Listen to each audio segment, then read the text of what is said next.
Hello everyone. I'm sorry I'm a little bit tired today because I didn't sleep that much, so I'll need your collaboration on this, right?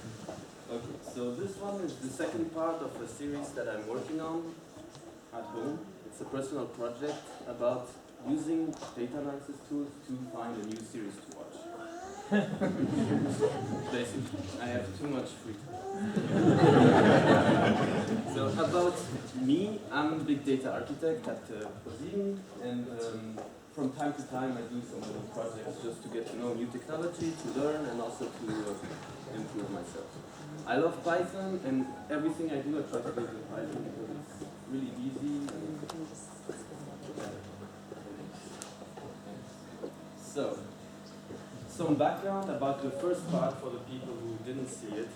Basically, what I wanted to do is to find a good series or movie to watch next, but only using the content of the series, not using the reviews. And using Python, and since 3 months I have my Python. So, the initial approach was using the subtitles of the series and the movies to, for example, count the words. How many words are there in the series compared to the length of the movie and that kind of stuff. So it was kind of more a concrete look into the data. But it was really just an analysis, it was just very not so deep. So another thing I did is I plotted some word clouds and looked at what are the most relevant words or topics inside the subtitles that we can extract without even watching the series. So, now, the goal of all of this was to build a recommender that could tell me, okay, you watched this series, this series, this series, what should we watch next? But sadly, it took me so much time because I was busy with other stuff, less important, that I only came with it now. So, for everybody, a recommendation system is basically a program or an algorithm that tells you what you should watch next or what you should buy next, based on other people that are similar to you. For example, if somebody is like me, wears glasses, works at Karim, kind of stuff, eat pizza and salad, there's another guy who's like me and he bought this beer, they will recommend me this beer. The only thing with series is now it's different because I'm not using the reviews, which means I only have information about the content. Which means I have to build an item-based recommendation.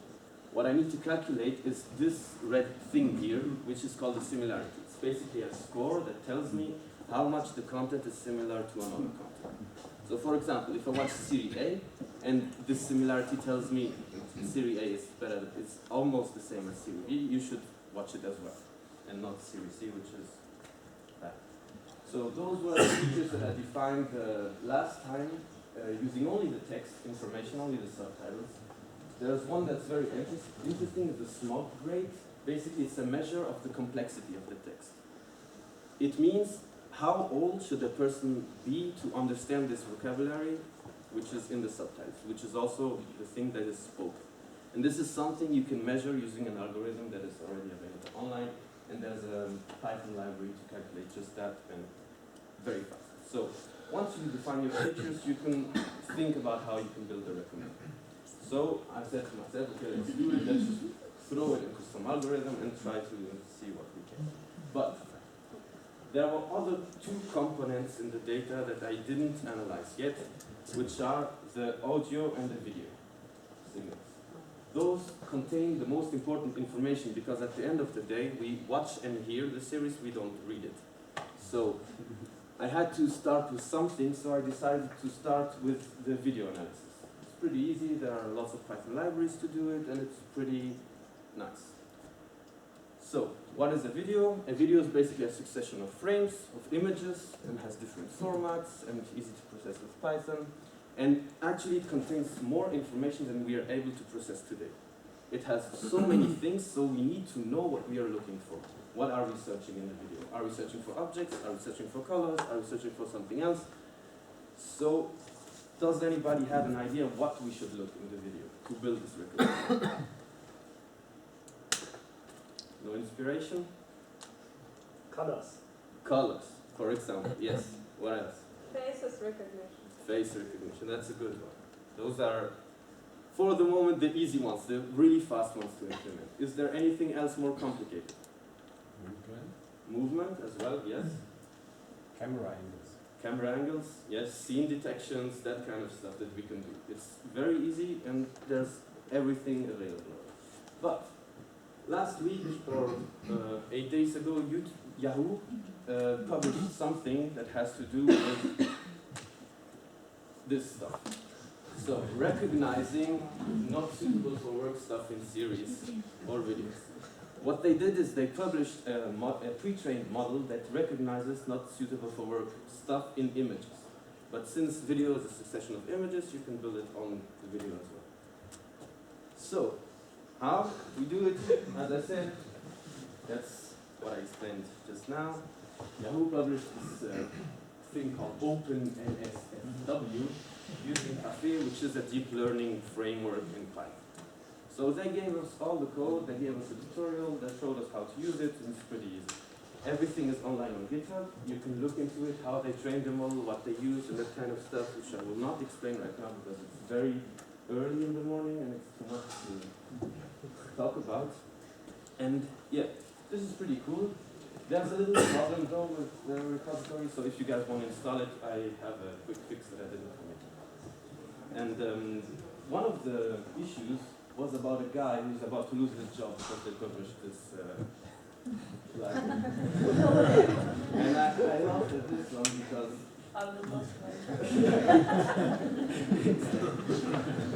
so, how does this thing work? So, if there are people shocked by certain images, just close your eyes for the next slide. Basically, this is the command you put on the top. You have to give it an image, and it calculates the score at the end. So, you can try with lots of stuff. It works pretty well. You can adjust the model, you can refine it, you can improve it, but I just took the default and stick with it. So, how are we going to do this? We're going to get a video, for example, split it into frames, into little images, and every single image we're going to send it to this program, and then get back the numbers. Then we plot.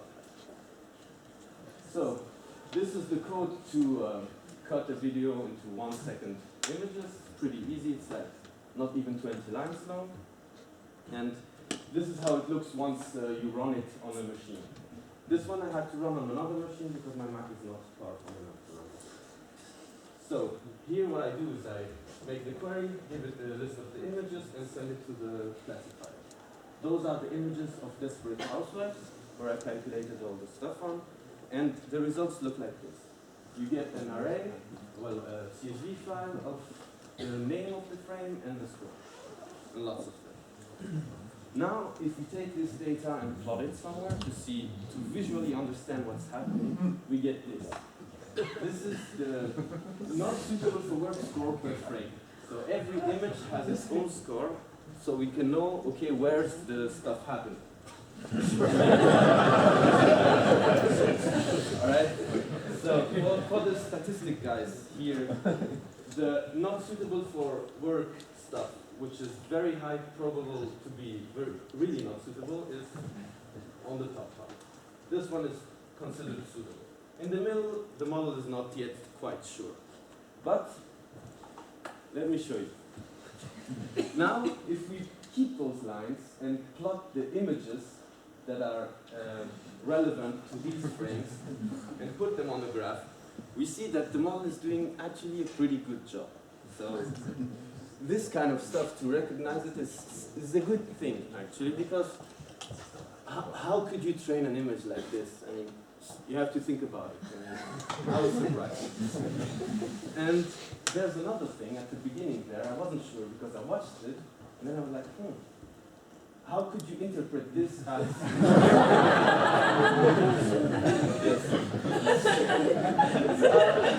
I was wondering, and I was saying, what's happening? So, if you look at the sequence of the frames, this is what's happening actually. And you wouldn't want your boss to see this on your screen, right?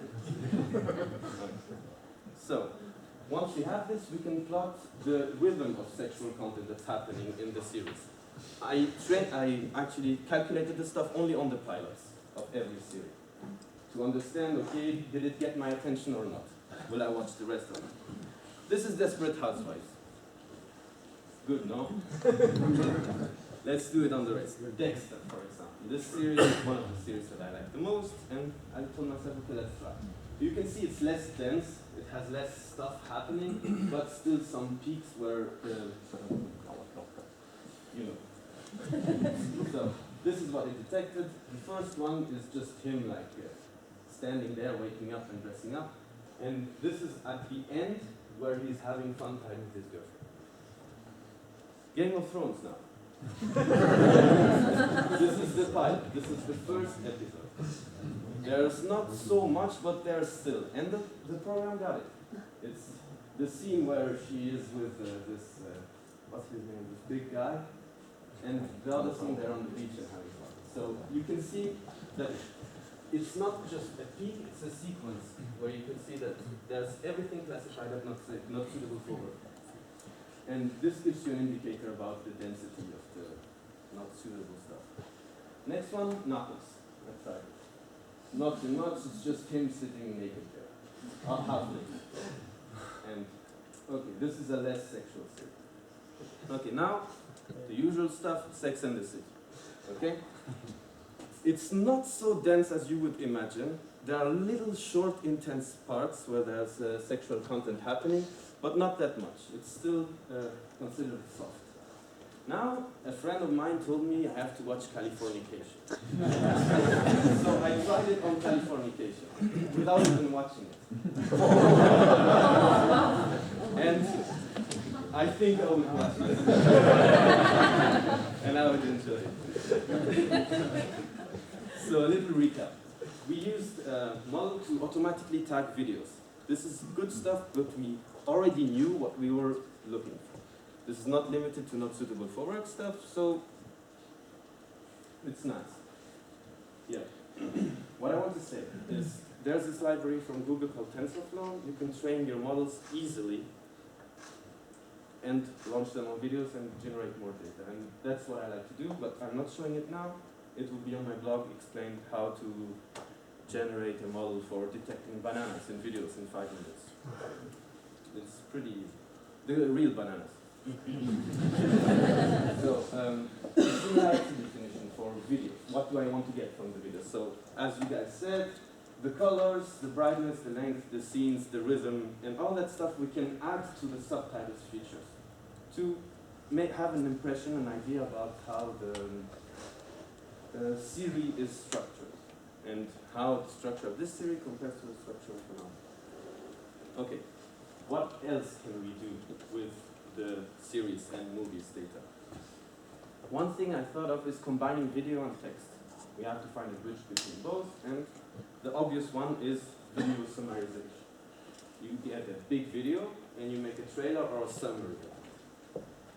IBM Watson did it, and they posted this article some weeks ago, I think, about this artificial intelligence called Watson that created a trailer for a movie. And I really wanted to show this trailer because it's really, well, you will see. I hope this works. Open the file we have. No, this is not a file. This has to be the link. This is the other link? Yes.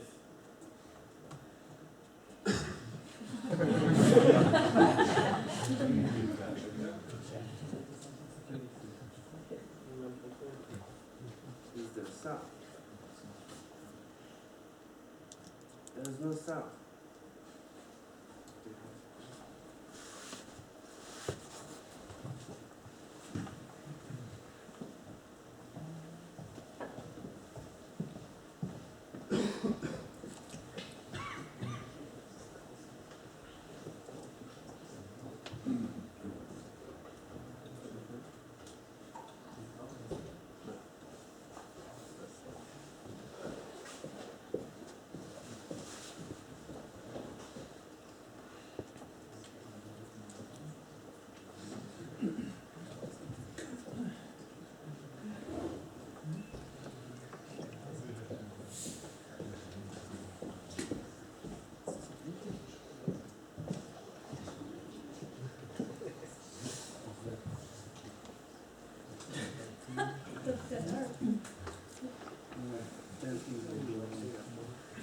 Yes.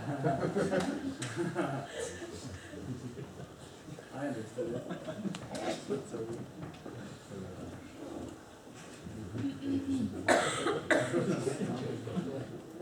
we did a sound check before and it was working. I promise. While we are waiting, could we see the small video over there? This one? Yeah. 10 daily things we do wrong. Yeah, okay. Yeah, that's 7 minutes. That's how we do it. This is how we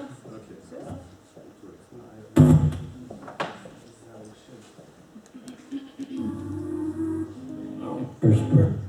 So, just as a background, this was generated by a program. It was not edited by humans, it was just made like this. What they did is they gave Watson like 100 horror movies and some sound and some material, and they told him, okay, make a trailer for this stuff. And I was shocked.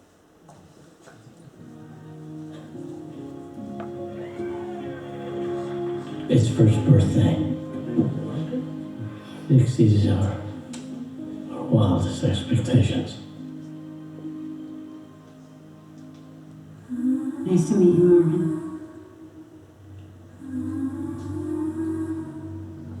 Nice to meet you, Lee. I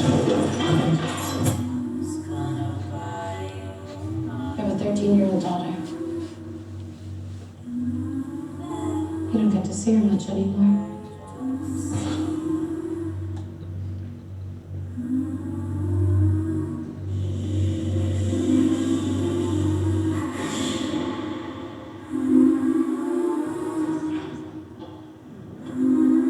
Skip, don't go in there, okay? Oh, what? Don't you go down there, Skip! Don't be afraid, Amy. I have to go say goodbye to Mother.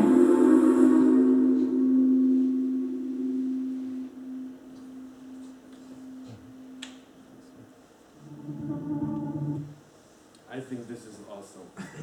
I just love this stuff. The program put also the music in the background. I mean, it did everything. All the composition and all the stuff. I mean, it's better than some trailers that I saw. So how do I get back?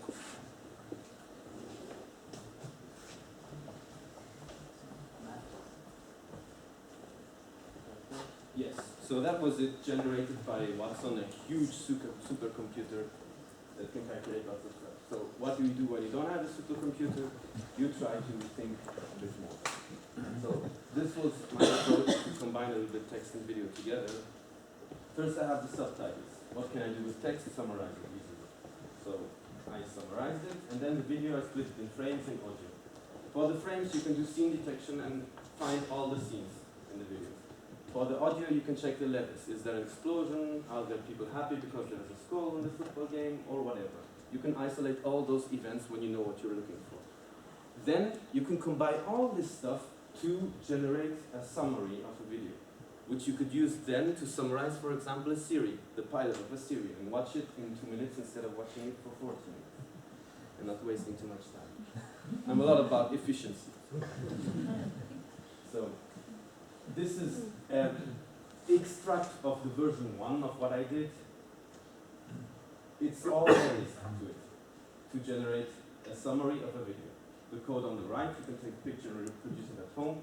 If you want to improve it, you have to use audio analysis, scene detection, and all the other good stuff that's out there. This is the output. You get every line and its score according to the relative score to other sentences in the text, and then you can rebuild all your video, which will then look like this. The original one is on the top. You can check it afterwards. It's a like 12-minute video of a guy trying to kill another guy with a spoon. On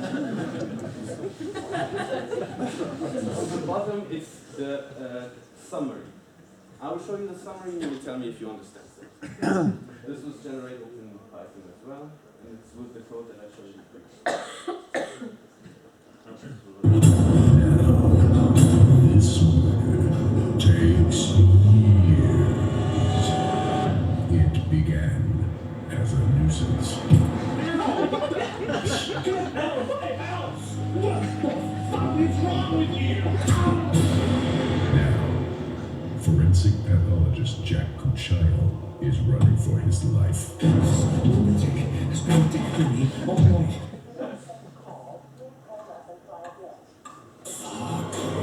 The strange man has been attacking me with a spoon. He's everywhere I go. Everywhere. And You said spoon? I just walked back. You need professional help, Jack. Get the hell out of here! I'm sorry, Jack. There's just no way to determine that these wounds aren't self-inflicted. Not self-inflicted. You need afterwards, Jack. Get away from me! Get away from me! I've traveled 10,000 miles. I'll pay any price. Just tell me what this means. No. Again, Masaji. Nothing can stop the Gino Saji. The Gino Saji will never stop. So this was a pretty simple and naive algorithm that generated this. So you can already do cool stuff with simple approaches by combining different data that's not meant to be together. So that was the point I wanted to make. And then I forgot what was next. So now what we have to do, actually, is to boil down the series to only the not suitable for work content. Right? No, I'm not today.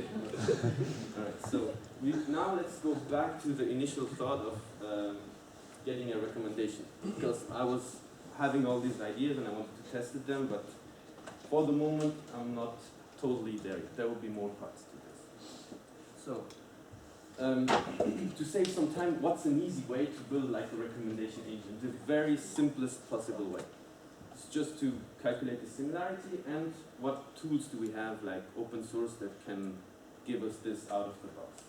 There are a lot. So one of them that I wanted to try this time, because I read lots of documentation about it, is Elasticsearch. Everybody knows Elasticsearch? I suppose so. For those who don't know it, it's a search engine, basically. It's like Solar and the other stuff. It's like a mini Google for you. So, the fast hack is to put everything in Elasticsearch with the features and use the more like this feature. It's basically a function that gives you similar content to the content that you select. The better option, obviously, is to build your own similarity, but I don't have a team of engineers and other people who could do this on their spare time. So I went for Elasticsearch. It's faster, as I said, it's powerful, it's very easy to use and install, and has a really lot of hidden features that are actually not very well documented, but we can talk about it afterwards. So this MLT, more like this feature, is this chunk of text. Actually what it does is you give it an example document and queries the database again with some features of that document. And it finds the similar stuff of the stuff that you did. So, easy stuff is to generate your model, kind of. It's a document that you will store into Elasticsearch with all the features that you calculated or features that you didn't calculate, and just index the whole stuff into Elasticsearch. This was just a concept, this was just a quick hack. The results may be not that representative of the final result. So the second thing is query. This is how the query looks like into Elasticsearch. This is the Python API. You just give it some information, the fields that it should use to calculate the similarity, and it gives you back everything you need.